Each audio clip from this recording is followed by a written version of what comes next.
So good morning guys. तो चलिए start करते हैं आज के यानी कि 19 अक्टूबर के इंपॉर्टेंट करंट अफेयर्स को। तो इस प्रश्न में आपसे पूछ रहे हैं कि अभी किस राज्य में श्री अन्न महोत्सव का आयोजन किया गया। तो आंसर होगा उत्तर प्रदेश।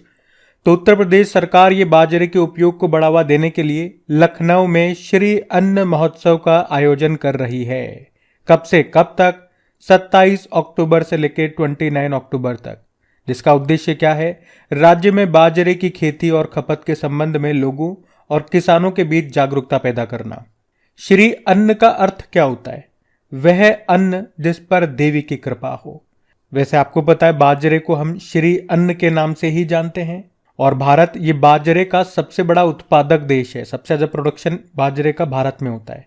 ये आयरन, जिंक, कैल्शियम जैसे आवश्यक पोषक तत्वों का एक प्राकृतिक सोर्स है जो भारत में कुपोषण से निपटने के लिए महत्वपूर्ण है। बाजरे से संबंधित कई तरह के प्रश्न हमने करंट अफेयर्स में कई बार पढ़े, वो सारे मैं आपको एक साथ रिवाइज कराता हूं ताकि अगर आप कुछ भूल भी गए हों तो आपको याद आ जाए। जैसे कि सबसे पहला पॉइंट तो आपको याद होगा कि 2023 को मोटे अनाज का अंतरराष्ट्रीय वर्ष या यूं कहूं कि बाजरे का वर्ष घोषित किया गया। इंग्लिश में बोलोगे तो ईयर ऑफ मिलेट्स। और भारतीय बाजरा अनुसंधान केंद्र कहां पर है? हैदराबाद में। और उसे इसके लिए उत्कृष्टता केंद्र एक्सीलेंस सेंटर के रूप में भी घोषित किया गया। और नई दिल्ली में कृषि मंत्री जो हैं हमारे, उन्होंने अपनी तरह का पहला मिलेट्स एक्सपीरियंस सेंटर लॉन्च किया था। और इसी साल हमने पढ़ा था भारत और अफ्रीका ये अंतरराष्ट्रीय मोटा अनाज सम्मेलन का आयोजन कर रहे हैं। कहां पे? केन्या के नैरोबी में। तो ये पॉइंट्स आप याद रखना। अगला प्रश्न है, अभी हाल ही में हमारे शिक्षा मंत्री ने चंद्र मिशन के लिए किस नाम से एक वेब पोर्टल लॉन्च किया? तो आंसर होगा अपना चंद्रयान। तो अभी हमारे जो शिक्षा मंत्री हैं धर्मेंद्र प्रधान, उन्होंने अपना चंद्रयान नाम से एक नया वेब पोर्टल लॉन्च किया है। और ये वेब पोर्टल स्टूडेंट्स के लिए है जिसमें उन्हें किताबें, क्विज, पहेलियां ये सब मिलेंगी और चंद्रयान 3 के बारे में प्रेरक कहानियां भी। और इसे तैयार किया किसने? NCERT ने। जिसका उद्देश्य क्या है? छात्रों के बीच लर्निंग को बढ़ावा देना और अंतरिक्ष अन्वेषण को बढ़ावा देना। अच्छा, चंद्रयान 3 की बात हुई है तो एक बार फिर हमें मौका मिला चंद्रयान 3 के बारे में रिवीजन करने का।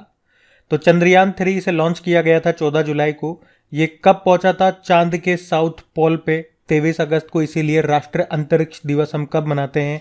23 अगस्त को। और ये हमने अभी पहली बार मनाना शुरू किया है ना। और अभी एक एग्जाम हुआ था, वहां पे ये प्रश्न पूछा गया था। मुझे आप ही में से किसी स्टूडेंट ने बताया कि उनके एग्जाम में आया था, ये ध्यान रखना। और कहाँ से हमने इसको लॉन्च किया था? सतीश धवन अंतरिक्ष केंद्र से। किस रॉकेट की सहायता से? तो LVM-3M4 जिसे बाहुबली या फैट बॉय के नाम से भी जानते हैं। इसमें एक लैंडर था जिसका नाम विक्रम है और रोवर है जिसका नाम प्रज्ञान है। अच्छा, विक्रम का अगर वजन आपसे पूछ ले तो 1700 किलोग्राम है और प्रज्ञान 26 किलोग्राम इसका वजन है। इसमें प्रोजेक्ट डायरेक्टर का नाम एग्जाम में पूछा जा चुका है अभी। P वीर मुथवेल उनका नाम है। और हमारा जो ये चंद्रयान मिशन जिस पॉइंट पे लैंड किया उस पॉइंट को भी नाम दिया गया है, शिव शक्ति नाम दिया गया। अच्छा, चंद्रयान 3 मिशन का लगभग बजट कितना रहा? 615 करोड़ रुपए, ये भी ध्यान रखना। बाकी इससे पहले चंद्रयान 1 और चंद्रयान 2 हमने लॉन्च किए थे, वो कब किए थे और किस रॉकेट से किए थे वो भी ध्यान रखो। चंद्रयान 1 ये हमने लॉन्च किया था 2008 में, वो एक ऑर्बिटल मिशन था। और किस रॉकेट से? PSLV-C11। उसके बाद चंद्रयान 2 हमने लॉन्च किया था 2019 में। किस रॉकेट से? GSLV Mark 3 M1 रॉकेट से। अच्छा, साथ के साथ आदित्य L1 के बारे में भी हम रिवीजन कर लेते हैं, ये भी इंपॉर्टेंट है। आदित्य L1 मिशन ये भारत का पहला सूर्य मिशन है। L1 का मतलब हो गया लैंग्रेज पॉइंट 1 और ये यहीं पे जाके स्थापित होगा। इस पॉइंट की क्या खास बात है कि जो पृथ्वी जो ग्रेविटेशनल फोर्स गुरुत्वाकर्षण बल लगाती है और जो सूर्य लगाता है इस पॉइंट पे वो बराबर होता है। इसलिए इस पॉइंट पे जो भी वस्तु रखी होगी वो न तो सूर्य की तरफ गिरेगी ना पृथ्वी की तरफ गिरेगी। इसको हमने किस रॉकेट से लॉन्च किया? PSLV-C57। कहाँ से? श्रीहरिकोटा के सतीश धवन अंतरिक्ष केंद्र से। 7 पेलोड लेकर के गया है ये पेलोड वाला प्रश्न भी एग्जाम में अभी पूछा गया था कि कितने पेलोड लेकर के गया? 7। और प्रधान वैज्ञानिक कौन रहे? डॉक्टर शंकर सुब्रमण्यम रहे। प्रोजेक्ट डायरेक्टर निगार साजी है। अच्छा, कुछ और इंपॉर्टेंट पॉइंट्स मैं आपको रिवाइज करा रहा हूं, ध्यान से सुनना। अगर आपसे पूछे कि मून मैन ऑफ इंडिया किन्हें कहा जाता है तो M अन्ना दुरई को कहा जाता है। मिसाइल मैन ऑफ इंडिया आप जानते ही हो एपीजे अब्दुल कलाम है, लेकिन missile women of India Tessy Thomas है। और रॉकेट मैन ऑफ इंडिया ये इसरो के पूर्व अध्यक्ष यानी कि के शिवान, और cyclone man of India Mrityunjay Mohapatra को कहते हैं। अब आप मुझे बताएंगे टॉयलेट मैन ऑफ इंडिया के नाम से हम किन्हें जानते हैं। ये मैं आपसे क्यों पूछ रहा हूँ, क्योंकि इनका हमने अभी न्यूज़ में पढ़ा था करंट अफेयर्स में, और कई बार इनके बारे में आपको रिवाइज करा चुका हूँ, क्योंकि अभी इनका निधन हो गया। तो मुझे आप बताओ नाम क्या है उनका। हम बढ़ते हैं आगे। चलिए फिर बताइए, अभी हाल ही में विश्व पशु स्वास्थ्य संगठन ने भारत को किससे मुक्त घोषित कर दिया? तो आंसर होगा बर्ड फ्लू।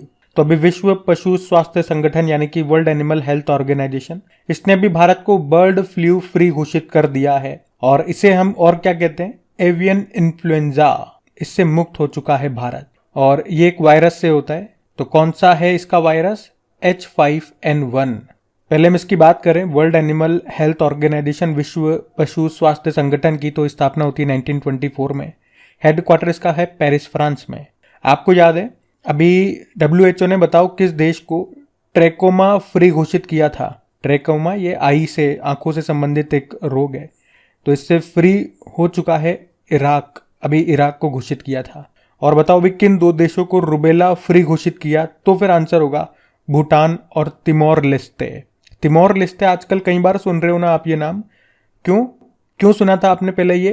क्योंकि अभी ये नया सदस्य बन गया है, आसियान का 11वें नंबर का सदस्य बना। और आपको पता है भारत पोलियो फ्री कब हो गया था? 2014 में हो गया था। अच्छा यूं बताओ, सबसे पहला टीका या सबसे पहली वैक्सीन किसकी खोजी गई थी? चेचक की, स्मॉल पॉक्स, किसने खोजी थी? एडवर्ड जेनर ने। और अगर पूछे रेबीज का टीका ये खोजा था किसने? लुई पास्चर ने। तो ये भी ध्यान रखना। बढ़ते हैं आगे। चलो फिर बताओ, अभी हाल ही में ISO सर्टिफिकेट पाने वाला देश का पहला महिला पुलिस स्टेशन कौन सा बना? तो आंसर होगा भोपाल। तो मध्य प्रदेश की कैपिटल भोपाल का महिला पुलिस थाना ये ISO द्वारा प्रमाणित होने वाला देश का पहला महिला पुलिस थाना बन गया है। ISO मतलब होता है इंटरनेशनल ऑर्गेनाइजेशन फॉर स्टैंडर्डाइजेशन। तो थाने को विक्टिम फ्रेंडली बनाया गया, बच्चों के लिए झूला घर बनवाया, शौचालय बनवाए, मतलब पूरा इस पुलिस थाने का इंफ्रास्ट्रक्चर सही से तैयार किया गया। उसके बाद इसको ये सर्टिफिकेट मिला। और याद रखना, अगर किसी को भी हम ISO सर्टिफिकेट देते हैं तो कितने साल के लिए वो वैलिड रहता है? 3 सालों के लिए। फिर उसके बाद फिर से इंस्पेक्शन होगा, और फिर से अगर उसकी कंडीशन में वो वैसा पाया गया तो उसे आगे बढ़ा दिया जाता है। मैं इसलिए बता रहा हूँ ताकि कभी प्रश्न आ जाए, मान लो थोड़ा सा और टिपिकल वे में, जैसे होता है ना GI टैग कितने सालों के लिए वैलिड होता है या दिया जाता है? 10 सालों के लिए।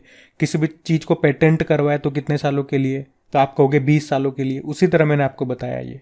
तो अभी तो आप सिंपल सा याद रखेंगे कि देश का पहला महिला पुलिस थाना कौन सा बन गया है जिसे अभी ISO सर्टिफिकेट मिला है? तो भोपाल का महिला पुलिस थाना है ये। अच्छा, ये पुलिस थाना है, रेलवे स्टेशन नहीं है, कंफ्यूज मत करना। लेकिन अगर मान लो आप जानना चाहो या अगर आपसे एग्जाम में पूछें कि देश का पहला महिला पुलिस थाना कौन सा था, तो वो कोझिकोड का है। कोझिकोड का है, केरल में। और इसका उद्घाटन खुद तत्कालीन प्रधानमंत्री इंदिरा गांधी ने करवाया था। कब? 12 अक्टूबर 1973 में। अभी आपको याद है देश का पहला महिला रेलवे स्टेशन कौन सा बना था? तो माटुंगा रेलवे स्टेशन, जो कहां पर है? मुंबई में है। ये भी ध्यान रखना। कई बार एग्जाम में महिला रेलवे स्टेशन न देकर के अगर वो आपसे पूछ लेना पिंक रेलवे स्टेशन, तो भी इसका अर्थ यही होता है। पिंक से उसका तात्पर्य है सारी उसमें काम करने वाली महिलाएं हैं, तो महिलाओं के बारे में बात कर रहा है, महिला रेलवे स्टेशन। अच्छा, यहाँ पे कुछ और पॉइंट्स मैं आपको रिवाइज कराऊंगा जो सारे के सारे महिलाओं से संबंधित है। जैसे अगर आपसे पूछे पाकिस्तान में अभी भारत की पहली महिला उच्चायुक्त हाई कमिश्नर कौन बनी थी? गीतिका श्रीवास्तव। ये बड़ा इंपॉर्टेंट है। रेलवे बोर्ड की पहली महिला ये अध्यक्ष और CEO बनी है। इस पद पर आने वाली पहली महिला है, नाम है जया वर्मा सिन्हा। आपको याद है US नेवी की पहली महिला चीफ बनी थी लीसा फ्रेंचेटी। ऑस्ट्रेलिया के सेंट्रल बैंक की पहली महिला गवर्नर बनी थी मिशेल बुलॉक। और विश्व मौसम विज्ञान संगठन वर्ल्ड मेट्रोलॉजिकल ऑर्गेनाइजेशन की पहली महिला महासचिव बनी सेलेस्ते साउलो। भारत की सबसे बड़ी गैर बैंकिंग वित्तीय कंपनी है पावर फाइनेंस कॉरपोरेशन, जो कि हमारी अभी 11वें नंबर की महारत्न कंपनी भी बनी थी, और उसकी पहली महिला CMD है ये परमिंदर चोपड़ा। और जानते हो वीरता पुरस्कार पाने वाली पहली महिला इंडियन एयरफोर्स के अधिकारी बनी थी दीपिका मिश्रा। वंदे भारत का संचालन करने वाली एशिया की पहली महिला लोको पायलट बनी थी सुरेखा यादव। राफेल उड़ाने वाली पहली भारतीय महिला है शिवांगी सिंह। और सुखोई लड़ाकू विमान उड़ाने वाली भारत की पहली महिला पायलट है अवनी चतुर्वेदी। जबकि भारतीय वायुसेना की पहली महिला अधिकारी का निधन हो गया कुछ समय पहले। इनका नाम क्या है? विजय लक्ष्मी रमन। और अभी मिस इंडिया 2023 का खिताब जीता किसने? नंदिनी गुप्ता ने। ये कोटा राजस्थान की हैं। और बताओ, अभी सियाचिन में सक्रिय रूप से तैनात होने वाली पहली महिला अधिकारी कौन बनी? शिवा चौहान बनी है। और कौन विदेशी परियोजना पर तैनात होने वाली बॉर्डर रोड ऑर्गेनाइजेशन की पहली महिला अधिकारी बनी थी? सुरभि जखमोला। किस देश में? भूटान में। और किस प्रोजेक्ट के तहत? प्रोजेक्ट दंतक। अब आप मुझे कमेंट करके बताना कि अभी बॉर्डर रोड ऑर्गेनाइजेशन के नए हेड कौन बने। बाकी अभी CSIR की पहली महिला महानिदेशक बनी थी Nallathambi Kalai Selvi. Table tennis federation of India की पहली महिला अध्यक्ष बनी थी मेघना अहलावत। और पैरा कमांडो बनने वाली पहली महिला आर्मी सर्जन कौन बनी? पायल छाबड़ा बनी। तो लगभग मैंने आपको 17 इंपॉर्टेंट क्वेश्चन यहाँ पे रिवाइज करा है, जिनका सबका संबंध महिलाओं से है किसी न किसी तरह से। इनको आप ध्यान रखना। बढ़ते आगे। और हाँ गाइज, अगर आपने वीडियो को अभी तक लाइक नहीं किया तो लाइक ज़रूर कीजिएगा और इसे अपने दोस्तों के साथ में शेयर ज़रूर कीजिएगा। क्या बात है, हमारा लाइक का टारगेट ही पूरा नहीं हो पा रहा है। बहुत पीछे रह जाते हैं हम डेली। अब जब तक हम टारगेट पूरा नहीं कर लेते, डेली टारगेट रखेंगे। आप कोशिश करना कि ये टारगेट हमारा पूरा हो, इसे दोस्तों के साथ में शेयर करना। तो आज की वीडियो का लाइक का टारगेट है 5000 लाइक्स का। आप जितने भी लोग देखते हो, अगर पसंद करते हो, तो अगर आप थोड़ी सी तकलीफ उठा करके वीडियो को लाइक करोगे तो आराम से हम इसे अचीव कर पाएंगे। लेकिन वही है, हर किसी में दूसरे की मेहनत की कद्र करने की भावना नहीं होती, तो वो वाली बात है। हर इंसान एक जैसा नहीं रहता। हम सब चाहे एक जैसे दिखते हैं, सबकी 2 आंखें, 2 हाथ, 2 कान, लेकिन दूसरे के लिए हम क्या सोचते हैं, क्या फील करते हैं, हम किसी दूसरे की मेहनत की कद्र करते हैं, नहीं करते हैं, ये सबकी सोच अलग अलग होती है। सब परवरिश का नतीजा होता है जी, संस्कार सबको एक जैसे नहीं मिलते हैं। खैर, अगर आपको मेहनत अच्छी लगती है तो प्लीज़ शेयर ज़रूर करना। बाकी आपकी प्रैक्टिस के लिए मैंने क्विज बना दिया आपकी क्रेक एग्जाम एप्लीकेशन पे, वहीं पे इनकी PDF भी आपको मिल जाएगी। और आप ही के लिए मैं इनका रिवीजन क्लास भी तैयार कर रहा हूँ। तो जनवरी 2023 से जितने भी इंपॉर्टेंट क्वेश्चन हैं वहाँ से लेकर के हमने रिवीजन क्लास बनानी स्टार्ट की है। जो इंपॉर्टेंट क्वेश्चन होते हैं बार बार मैं रिपीट करता हूँ ताकि आपको धीरे धीरे याद हो जाए। तो अगर आप में से कोई डेली समय नहीं निकाल पा रहे हैं खुद से रिवीजन करने का, या करंट अफेयर्स याद रखने में दिक्कत आती है, तो वो क्लास आपके लिए बहुत हेल्पफुल होगी। अभी बढ़ते हैं आगे। फिर बताइए, अभी हाल ही में काटी बिहू महोत्सव ये कहाँ पे मनाया गया? तो आंसर होगा असम में। तो असम का सबसे इम्पोर्टेंट महोत्सव है ये। इसे काटी मास में मनाया जाता है और इस पर्व को कंगोली बिहू के नाम से भी जाना जाता है। और काटी बिहू ये 2023 में हमने 18 अक्टूबर को मनाया। ये चावल की नई फसल की शुरुआत का प्रतीक है। वैसे असम में 3 बार बिहू पर्व मनाया जाता है। जनवरी में माघ बिहू, अप्रैल में बोहाग बिहू और अभी अक्टूबर में ये काती बिहू। और चलो 2023 के कुछ इंपॉर्टेंट महोत्सव में आज आपको रिवाइज कराता हूँ। और जो हमेशा मैं आपको महोत्सव रिवाइज कराता हूँ, आज मैं नई शीट लेकर के आया हूँ। ये सारे 2023 वाले ही है, लेकिन अब मुझे लगता है जो पुरानी शीट हम रिवाइज करते हैं वो अब आपको मैंने इतनी बार रिपीट करवा दी कि वो याद हो गए होंगे। तो अब कुछ नए ऐड किए हैं मैंने, अब उनको रिवाइज करेंगे 2-4 बार, फिर जब वो याद हो जाएंगे फिर नए ऐड कर देंगे। तो आपको याद है अंतर्राष्ट्रीय सूरजकुंड मेले का आयोजन कहाँ पे होता है? यह हरियाणा में होता है। हरियाणा के फरीदाबाद में इस बार हुआ 36वें नंबर का। सरस मेले का आयोजन हुआ जम्मू कश्मीर में। और जम्मू कश्मीर से और भी मैं आपको बता दूं, अभी पहला सिंथन स्नो फेस्टिवल भी मनाया गया। लेवेंडर फेस्टिवल यहाँ मनाया जाता है। अभी बंगस वैली फेस्टिवल यहाँ पे मनाया गया। काला घोड़ा कला महोत्सव, इसका आयोजन होता है मुंबई में। झींगा मेले का आयोजन अभी हुआ था पंजाब में। लक्खी मेले का आयोजन होता है राजस्थान में, राजस्थान के सीकर में। बुमचू उत्सव ये होता है सिक्किम में। और एशिया का सबसे बड़ा अंतर्राष्ट्रीय खाद्य और आतिथ्य मेला अभी शुरू हुआ था कहाँ पे? दिल्ली में। इसे आहार बोला हमने, आहार नाम दिया। फूलदेई त्यौहार ये मनाया गया उत्तराखंड में। अभी उत्तराखंड में एक मक्खन महोत्सव है अंडूरी, वो भी मनाया गया था। बथुकम्मा त्यौहार जो कि फूलों का त्यौहार होता है, ये मनाया जाता है तेलंगाना में। और अगर पूछे कि घोड़े जात्रा त्यौहार का आयोजन ये कहाँ पे होता है, ये हुआ था नेपाल में। तो इनको भी ध्यान रखना, धीरे धीरे याद करते जाओ, बार बार मैं रिपीट करूंगा, 2-5 बार में ये याद हो जाएंगे आपको। अभी बढ़ते हैं आगे। फिर बताइए, अभी हाल ही में संयुक्त राष्ट्र सुरक्षा परिषद ने बहुराष्ट्रीय सुरक्षा मिशन ये कहाँ पे शुरू किया? तो आंसर होगा हैती में। तो अभी यूनाइटेड नेशन सिक्योरिटी काउंसिल ने हैती देश में सुरक्षा व्यवस्था को स्थापित करने के लिए, क्योंकि वहां पे एक गिरोह है, एक ग्रुप है जिसका नाम है G9 एंड फैमिली, जिसने पूरे देश में आतंक फैला रखा है, पूरी अशांति फैला रखी है। वहां पे जो हिंसा, वहां पे वो मार पीट कर रहा है, लोगों को मार रहा है। तो वहां पे बढ़ती हिंसा को कंट्रोल करने के लिए, उसे नियंत्रित करने के लिए अभी यूनाइटेड नेशन सिक्योरिटी काउंसिल ने केन्या के नेतृत्व में, किसके नेतृत्व में, केन्या देश के नेतृत्व में बहुराष्ट्रीय सुरक्षा मिशन, इंग्लिश में बोलोगे तो मल्टीनेशनल सिक्योरिटी सपोर्ट शुरू किया है, जिसमें लीडर बनाया केन्या को। याद रखना, केन्या के नेतृत्व में किया है। कहां पे किया है? तो हैती में किया है। हैती, इसकी कैपिटल होती है क्या? Port of Prince. प्रधानमंत्री एरियन हेनरी है। अच्छा, यूनाइटेड नेशन सिक्योरिटी काउंसिल की भी बात करते हैं। इसमें टोटल 15 मेंबर होते हैं। 5 इसमें परमानेंट मेंबर होते हैं और 10 नॉन परमानेंट मेंबर होते हैं, जो हर 2 साल के लिए चुने जाते हैं। लेकिन जो 5 परमानेंट हैं वो तो हमेशा के लिए हैं। कौन कौन है?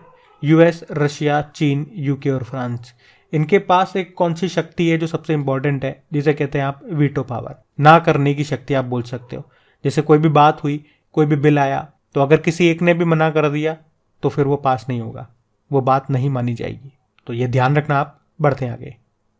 चलो फिर बताओ, अक्टूबर 2023 में भारत ने पहली बार किसके साथ 2+2 वार्ता की? तो आंसर होगा ब्रिटेन। तो भारत और ब्रिटेन के बीच में 2+2 वार्ता हुई है और ये पहली बार हुई है, तो इंपॉर्टेंट है। अच्छा, हुई कहां पे? ये भारत में हुई, नई दिल्ली में। 2+2 वार्ता या 2+2 डायलॉग, ये क्या होता है? इसमें दोनों देशों के 2 मेंबर होते हैं, 2 उधर से आएंगे, 2 इधर से आएंगे, एक विदेश मंत्री और एक रक्षा मंत्री, उनके बीच होती है ये बैठक। इसीलिए बोलते हैं 2+2, मतलब हमारे भी 2 जने, तुम्हारे भी 2 जने, हम 2, तुम्हारे 2। और यहाँ पे ये भी डिसाइड हुआ कि अगले साल ये वार्ता कहाँ पे होगी? अगले साल यूके में होगी।